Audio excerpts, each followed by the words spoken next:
कौन सी चौपाई पर कथा हो रही है? बताओ।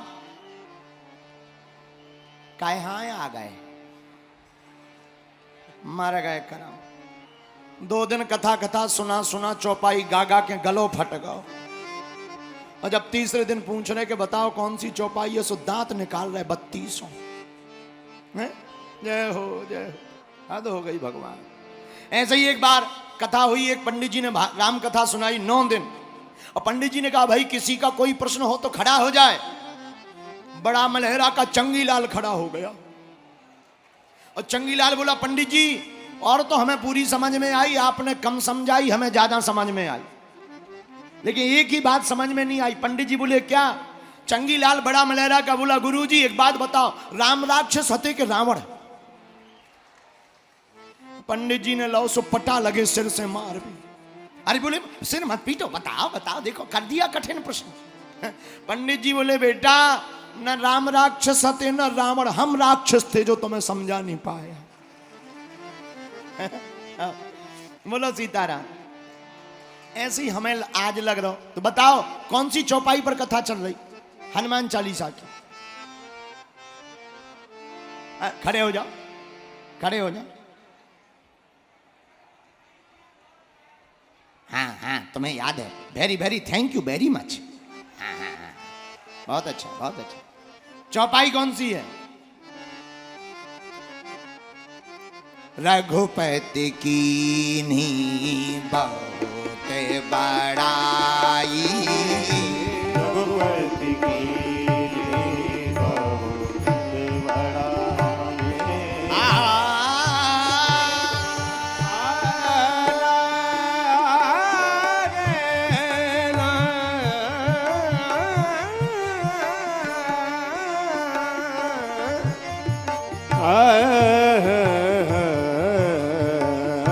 रघुपति कीन्ही बहुत बड़ाई, रघुपति कीन्ही बहुत बड़ाई, रघुपति कीन्ही बहुत बड़ाई। तुम मम प्रिय भरतहि सम भाई, तुम मम प्रिय भरतहि सम भाई। तुम मम प्रिय भरतहि सम भाई, तुम मम प्रिय भरतहि सम भाई। रघुपति कीन्ही बहुत बड़ाई, रघुपति कीन्ही बहुत बड़ाई। श्री राम जय राम जय जय श्री राम जय राम जय राम। श्री राम जय राम हनुमान जी महाराज की महिमा को श्री राम जी ने गाया है, बहुत बड़ाई की। धन्य है हनुमान, तुम्हारा क्या कहना। और सच बात बताएं हनुमान जी का कहना ही क्या। आज हम जब गाड़ी में चले आ रहे थे भीमकुंड से, तो एक भाव हमारे अंदर प्रकट हो रहा था, तो हमने पेन कागज तो था नहीं, रिकॉर्ड किया और उसे लिखा। अंजनी के लाल को कमाल आज देखो भारी, मचो है धमाल सारी दुनिया में भारी है। अंजनी के लाल को कमाल आज देखो भाई, मचो है धमाल सारी दुनिया में भारी है। अरे कालों का भी काल महाकाल रुद्र रूप है ये, कालों का भी काल महाकाल रुद्र रूप है ये। भोले बाबा का 11वां रुद्र अवतारी है। दास धीरेन्द्र की विनती अब सुन लो प्रभु, आयो अब भारत में संकट बड़ो भारी है। तो किसी ने कहा कि संकट क्या है? अरे धर्म विरोधी धर्मांतरण कर रहे, धर्म विरोधी धर्मांतरण कर रहे। लगत कोरोना से ये खतरनाक सी बीमारी है।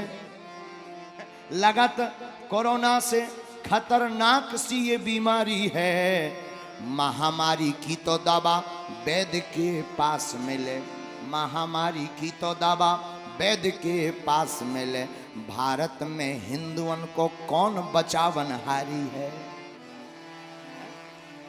हे हनुमान जी, जिस प्रकार आपने राम के काज को संभाला, वैसे ही आज भारत में आन पड़ी तुम्हारी, हम भक्तों की भी लाज को बचाओ। अरे श्री हनुमान जी की महिमा को कितना गाएं, जितना गाते हैं उतना कम लगता है। गाते जाओ फिर भी लगता बहुत कम है। देखो, जो अभिमान से भरा होता है वो भगवान से भरा नहीं होता है? जिसके अंदर अभिमान भरा होता उसके अंदर भगवान नहीं भरा होता है, और जिसके अंदर स्वाभिमान भरा होता उसके अंदर भगवान भरा होता है। इस अभिमान में हृदय को मत भरो, अपने हृदय में भगवान को भरो। मेरे पागलो, आप पूछोगे गुरुजी कि भगवान को भरना कैसे सहज है? हनुमान जी से सीखो। हनुमान जी कैसे भगवान को हृदय में भरते हैं? हनुमान जी का एक ही काम है, आपको वो दो ही जगह मिलेंगे, या तो कथा में या राम जी की सेवा में। कोई पूछे हनुमान जी का ठिकाना क्या है? अरे यहां तक कि कलिकुल शेखर पावनावतार गोस्वामी श्री तुलसीदास जी को भी हनुमान जी कथा में ही मिले। तो हनुमान जी या तो कथा में मिलेंगे या राम जी की सेवा में। इसीलिए हमारा मानना, हनुमान जी काम काज के बंदर नहीं है, हनुमान जी तो राम काज के बंदर हैं। हनुमान जी काम काज के बंदर नहीं है, हमारे वीर बजरंग बली तो राम काज के बंदर हैं। और देखो एक बात समझना जरा बड़े गौर से, किसी की शकल बेकार हो तो हम लोग क्या कहते हैं? बंदर जैसा दिख रहा है। क्या कहते हैं? बंदर है पक्का। हम लोग उसके ऊपर जब कमेंट करते हैं तो बंदर जैसा कहते हैं, लेकिन देखो बंदर जैसा, बेकार शकल वाले को बंदर जैसा कहते हैं। पर धन्य है श्री हनुमान जी महाराज, बंदर दिखने वाले बंदर भी हनुमान जी बड़े सुंदर हैं।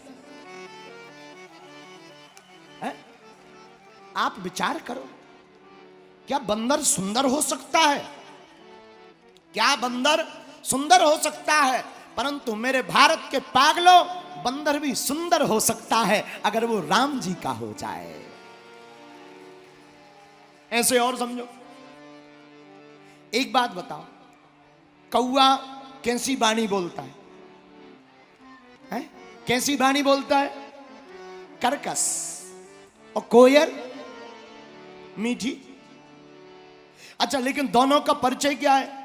कौआ भी काला, कोयल भी काली, दिखने में दोनों एक जैसी, लेकिन दोनों का पता कब लगता? जब बसंत ऋतु का मौसम आता है तो कोयल मीठा गीत गाती है, कौआ कर्कश वाणी बोलता है, तब समझ में आता है ये कोयल है, ये कौआ है। हाँ जी या ना जी? बोलो हाँ जी या ना जी? हाँ जी। अच्छा, अब सुनो, कौआ कर्कश वाणी बोलता, कौआ किसी को प्रिय नहीं है, पर कोयल सबको प्रिय है। हाँ जी या ना जी? लेकिन रामचरितमानस में एक पात्र ऐसा है, वो मीठी वाणी बोलता है। श्री कागभूषुंडी जी महाराज हैं तो कौआ, लेकिन राम राम कहने से वो कौआ होकर के भी उनकी वाणी मीठी हो गई कि वो राम कथा बन करके बह रही है। ये राम कथा का सार है। ये प्रभु श्री राम के गुणगान गाने का महत्व है। ये प्रभु श्री राम का हो जाने का महत्व है। भगवान के अगर तुम हो जाओगे तो अवगुण भी गुण बन जाएंगे, और अगर तुम भगवान के नहीं रहोगे तो गुण भी अवगुण हो जाएंगे। क्यों? क्योंकि भगवान के पास जाने के बाद मेरे पागलों, भगवान फिर अवगुण नहीं देखते, भगवान तो गुण देखते। अरे जिससे प्रेम होता है उसमें फिर अवगुण नहीं दिखाई देता। जिससे प्रीति होती, मोहब्बत होती, जिससे उसके अवगुण भी गुण दिखाई देते हैं। और जिससे दुश्मनी होती है उसमें फिर गुण नहीं दिखाई देते, उसके तो गुण भी अवगुण दिखाई देते। मेरे पागलो, एक बात बहुत सिद्धांत याद रखना, अगर तुम्हें परमात्मा से प्रीति हो जाए, खबर नहीं ऐसा होगा कि नहीं, अगर हो जाए इतना हम कह सकते हैं कि फिर तुम्हारे अवगुण भी गुण बन जाएंगे।